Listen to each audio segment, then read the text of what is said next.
আমাকে যদি কেউ প্রশ্ন করেন ডক্টর ইউনূস সরকারের যে উপদেষ্টা পরিষদ, তার কোন উপদেষ্টা এই সরকারের মান সবচেয়ে বেশি ডুবিয়েছে, আমার জবাব হবে আসিফ মাহমুদ সজীব ভুঁইয়া। এটা ইনফ্যাক্ট গতকালের ঘটনা যেটা সবার সামনে এসছে সেটার জন্য না, তার অনেক আগে থেকেই একটার পর একটা বিতর্কিত কাজ করে চলছেন এবং তিনি ক্ষমতায় বা দায়িত্বে আছেন এখনো। এবং আমি ধারণা করি না, মোটামুটি নিশ্চিত জনাব আসিফ মাহমুদ একই জায়গায় থেকে যাবেন। এই ক্ষেত্রে ডক্টর ইউনূসের আচরণ বেশ খানিকটা আমার শেখ হাসিনার মতো করে হয়, কিন্তু শেখ হাসিনার ক্ষেত্রে একটা কারণ খুঁজে পাই, ডক্টর ইউনূসের ক্ষেত্রে কারণ খুঁজে পাই না। আমি সেই জায়গায় যাব। আমরা নিশ্চয়ই বাংলা ভিশন চ্যানেলের একটা নিউজ দেখেছি, লম্বা একটা রিপোর্ট, যেখানে আসিফ মাহমুদ সজীব ভুঁইয়ার বাবা তার এলাকায় কি করছেন এবং উপদেষ্টা পুত্রকে ভিত্তি করে এক ধরনের মাফিয়াতন্ত্র কায়েম করছেন তিনি, সেখানে রিপোর্টে তাই বলা হয়েছে। চ্যানেলটা বাংলা ভিশন, স্বাভাবিকভাবেই এই চ্যানেলকে বা এই রিপোর্টকে ডিনাউন্স করে দেওয়ার চেষ্টা করা হচ্ছে, যেহেতু এই চ্যানেলটার মালিক জনাব ইশরাক হোসেন, মালিকদের মধ্যে তিনি আছেন, এবং কিছুদিন আগে জনাব ইশরাকের সাথে ঢাকা দক্ষিণের মেয়র হওয়া নিয়ে এর মধ্যে অসংখ্য মানুষ এটা দেখেছেন। আমি তারপরও প্রত্যেককে অনুরোধ করবো রিপোর্ট একটু দেখে রাখার জন্য, এটা নিয়ে বিস্তারিত কথা বলার সুযোগ নেই। কয়েকটা ঘটনার এখানে উল্লেখ আছে, আমি সেটা জাস্ট গ্রসলি আপনাদেরকে একটু জানাই। কিছুদিন আগে মাদক ব্যবসায়ী এই অপবাদ দিয়ে একই পরিবারের মা, কন্যা এবং পুত্রকে পিটিয়ে কুপিয়ে পাথর দিয়ে থেতলে হত্যা করা হয়েছিল। বিভৎস একটা মব। এখন বাংলাদেশে তো আর মব এভাবে না স্পন্টেনিয়াসলি তৈরি হয় না, পরিকল্পনা করে এক ধরনের মব, মানে মবের মতো দেখানো হয়। আসলে এগুলো আসলে মব না সেই বিবেচনা, যেহেতু এগুলো পরিকল্পিত। এখানে দেখা যায় যে ঘটনার মধ্যে প্রচুর রাজনৈতিক দ্বন্দ্ব ছিল এবং রাজনৈতিক দ্বন্দ্বগুলোর কারণেই আসলে এখানে হত্যাকাণ্ডটা হয়েছে, এই রিপোর্টে যা বলা হচ্ছে। এবং যে হত্যাকারী আছেন, যে মদতে হত্যা হয়েছে, তিনি জনাব আসিফ মাহমুদ সজীব ভুঁইয়ার বাবার আশ্রয় আছেন এবং তার খুবই ক্লোজ মানুষ। এবং খুবই ইন্টারেস্টিং, একজন আওয়ামী লীগের সময় একজন আওয়ামী লীগ করা চেয়ারম্যান ওখানে এখনো বহাল তবিয়তে আছেন এবং জনাব আসিফ মাহমুদ সজীব ভুঁইয়ার বাবার সাথে তিনি ঘুরে বেড়ান এবং তাকে নিয়েই আসিফ মাহমুদ সজীব ভুঁইয়ার বাবা এই কাজগুলো করেন। আরো ইন্টারেস্টিং তথ্য আছে, আওয়ামী লীগের এমপি ছিলেন, নৌকার পক্ষে ভোট চেয়েছেন, রিপোর্টে আছে এগুলো। সেই পরিবারের বেঁচে থাকা সদস্যরা পালিয়ে বেড়াচ্ছেন এবং তারা জীবনের হুমকির মুখে আছেন, কারণ তারা এই ঘটনার সাথে আসিফ মাহমুদ সজীব ভুঁইয়ার বাবা আসিফ মাহমুদ সজীব ভুঁইয়া একে দায়ী করছেন। এটা একটা ঘটনা। আরেকটা ঘটনার দিকে আমি একটু দৃষ্টি দিতে চাই। তিনটা ঘটনার কথা, তিনটা পরিবার এলাকা ছাড়া এক ব্যবসায়ীর কথা আছে, আমি সেটার দিকে যাচ্ছি না। সবচেয়ে মর্মান্তিক এবং বিভৎস যে ঘটনা, এটা ভয়ঙ্কর। একটু আগে যেটা ঘটলো সেটা তো বিভৎসতম, এই ঘটনাটাও আমাদেরকে অনেক টাচ করবে। একজন স্কুল শিক্ষিকা, তিনি সনাতন ধর্মের। আসিফ মাহমুদের বাবা যে স্কুলের হেডমাস্টার, তার অ্যাসিস্ট্যান্ট হেডমাস্টার ছিলেন তিনি, সেই নারীর শিক্ষকের এক বিভৎস নির্যাতনের বর্ণনা তার বয়ানেই আছে। আমি শুনতে বলবো, ওটা নেওয়া যায় না। কিভাবে তাকে আটকে রেখে নির্যাতন করা হয়েছে, ঘন্টার পর ঘন্টা তাকে বিবস্ত্র করে ফেলার চেষ্টা করা হয়েছে অনেক ক্ষেত্রে, শরীরে জখম হয়েছে। এখানেও মব, পরিকল্পিত মব, এক নতুন জিনিস বাংলাদেশে। তারপর তাকে স্কুল থেকে বের করে গ্রামে অবমাননাকর ভাবে ঘোরানো হয়েছে।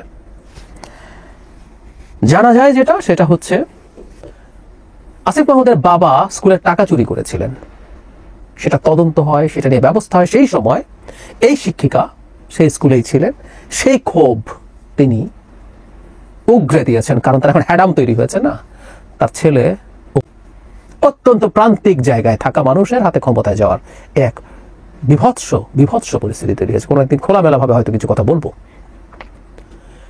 বিভিন্ন জায়গায় আরো নানান কিছু, ওর পুকুর দখল করো, মাছের যে পুরো সব চাষ হচ্ছে সেটা সহ দখল করে ফেলো, হেন কিছু নেই তিনি করছেন না।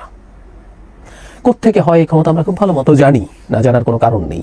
তাকে যখন জিজ্ঞেস করা হয়েছিল, তিনি একবারই কথা বলেছেন ফোনে, তিনি দেখা করেননি। তিনি জানান যে তার ছেলে নির্বাচন করবে এই ভেবে শত্রুপক্ষ বা অন্য পক্ষ এসব করছে।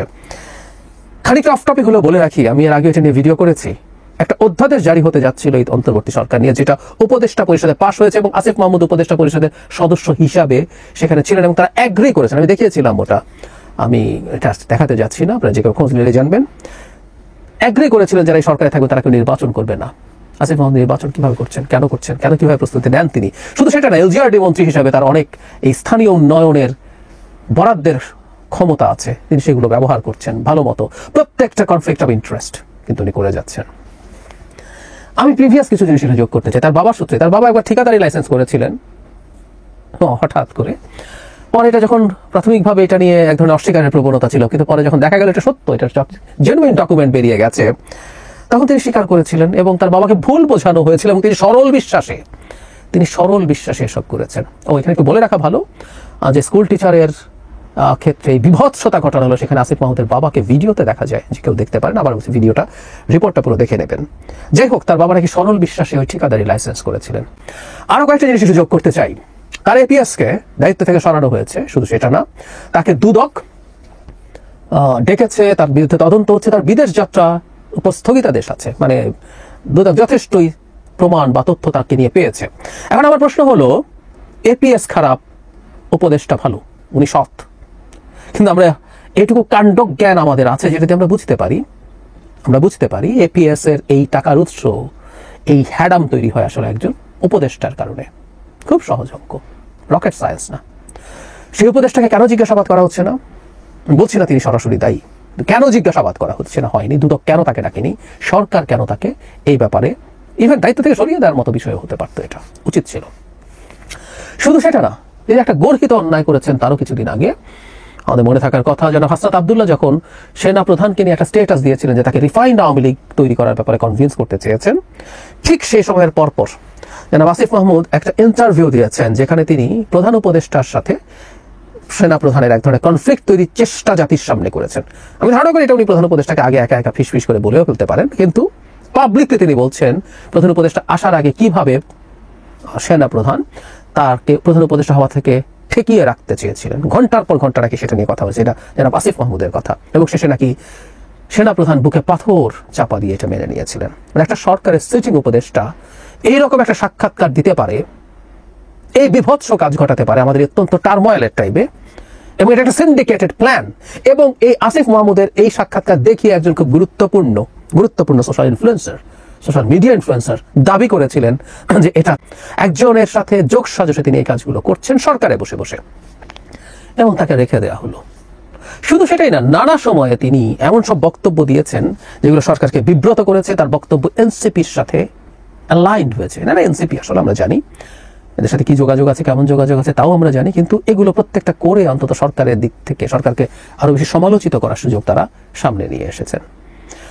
এইসব কিছুর পরও, যেমন বিশেষ করে বাংলা ভিশনের এই ঘটনার পর জনাব আসিফ মাহমুদকে, কারণ যারা ভুক্তভোগী আছেন প্রত্যেকে, এই যে টিচার আছেন তার সরাসরি ছাত্র, যে সনাতন ধর্মের যে নারী টিচারের কথা বলছি, তার সরাসরি ছাত্র তিনি জনাব আসিফ মাহমুদ, এরকম প্রত্যেকের, মানে এটা না বোঝার কোনো কারণ নাই, একটা স্কুলের নন সিগনিফিক্যান্ট একজন হেডমাস্টার, নন সিগনিফিক্যান্ট একটা স্কুলের কিভাবে এতটা প্রতাপশালী হয়ে ওঠে, পাওয়ারফুল হয়ে ওঠে।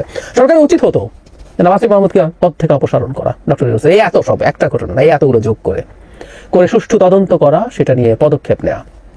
কিন্তু আমি নিশ্চিত ডক্টর ইউনূস এটা করবেন না, তার এই প্রবণতা নেই। আমি আসলে জানি না কারণটা কি। শেখ হাসিনার সাথে মিলের কথা বলছিলাম, শেখ হাসিনা এটা করতেন না, কারণ স্বৈরাচারদের